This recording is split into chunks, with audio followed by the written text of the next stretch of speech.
We were not allowed to be with Hindus because they perform pujas using mantras. The Christians say that the mantras bring out the evil in people, that the devil is within them. When they didn't keep their promise to make me a priest, I left the religion and reconverted back to Hinduism.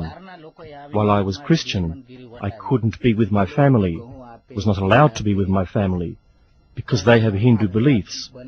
But now we are back together again. Christianity ruins families. Once I became Hindu again, the Christian people created a lot of trouble for me and my family and for my village. There was a raid between the Hindus and the Christians, and the police came with tear gas.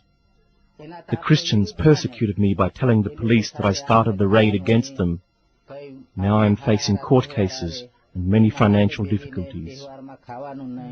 How many years were you Christian? 20 years. 20 years? I am 22 years old. I was Christian the first 20 years of my life.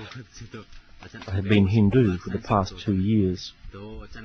My uncle is the Christian priest in my village. When I was Christian, my family used to eat together every day.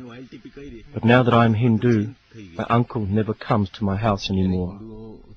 He doesn't want to talk to me because he hates Hindus. 70% of the people in my village are Christians.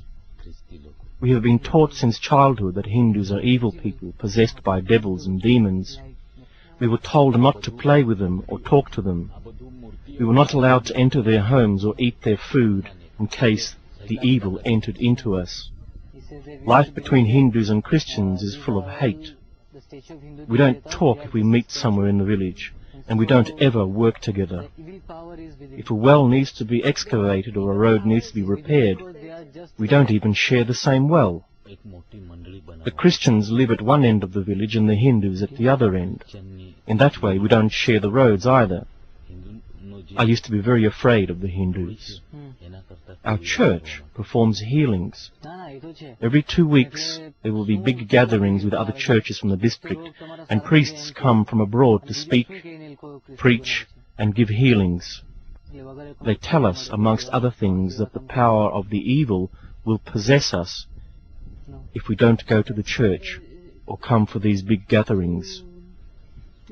The church in the village next to ours gives money to the people for their conversions, so many people are tempted to accept Christianity.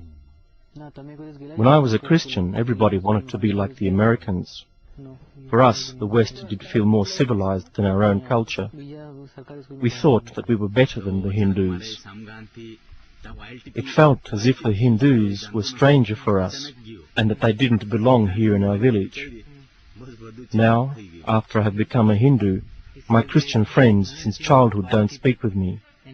I guess that they are afraid of me now, thinking that I must be possessed by the devil.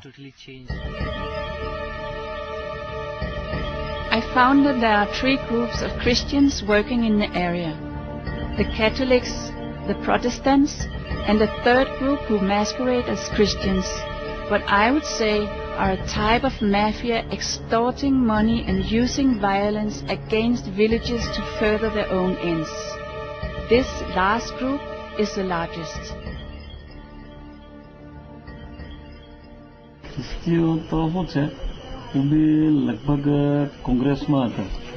In my district, 95% of the populations are Christians now. There are 17 Christians and only 4 Hindus in my political committee, so the balance of power falls with the Christians. In the last 5 years there has been an explosion of new Christians.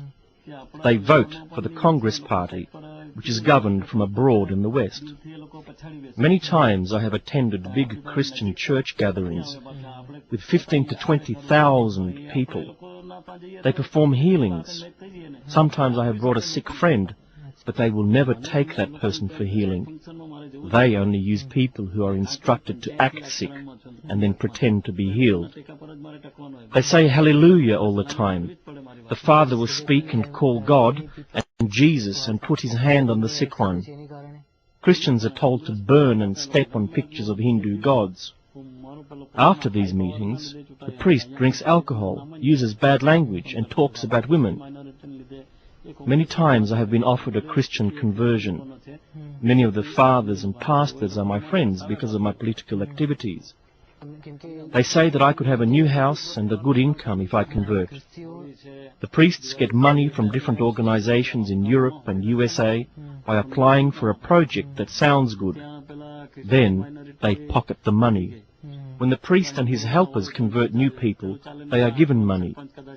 They earn 1,000 rupees for a group of people and 50 to 100 rupees for 1 or 2 people. The priest earns double the amount of the pastor. The priest also gets money from every prayer he performs in the church. Every person who comes to pray in the church will put between 5 to 20 rupees in a box for the priest. A while ago, there was a report in the newspaper exposing a priest, pastor, and his helpers who took advantage of the women in the church. During prayers, the lights went out and the women were raped. It was a big scandal. Anybody can start a church and apply for money, and many are doing it. The Christians also take advantage of the Indian government by developing programs for poor Hindu farmers. Christian people cannot apply for this money. It is only designed for Hindus. On the application form they will say that they are Hindus. In that way, they can be awarded the money from different projects. Anything built by Christians is not available for Hindus. The Christians don't share. A Hindu can have a glass of water from a Christian well, but he cannot give water to his cow. Of course, there is a law against this, but who is there to control things? The Christians create anti-Hindu and anti-national feelings, and they are changing the Hindu culture. From threats, bribes, promises, to simple mind games, all three groups use all sorts of methods to convert these villages. A missionary takes school children on a sightseeing trip. In the middle of nowhere, the bus supposedly breaks down and the driver says he cannot get it started again. The children are asked to pray to the Hindu gods to help them. And when the driver tries again, the bus still does not start. Now let us all pray to Jesus, he says. And not surprisingly, Jesus has listened to their prayers. The bus starts. The missionaries take advantage of the poverty, illiteracy, and the innocence of the villages. The same thing is happening not only in Gujarat, but all over India. Most of those who have been converted do not even know if they are Catholics or Protestants. They only know the name of the priest in the local church.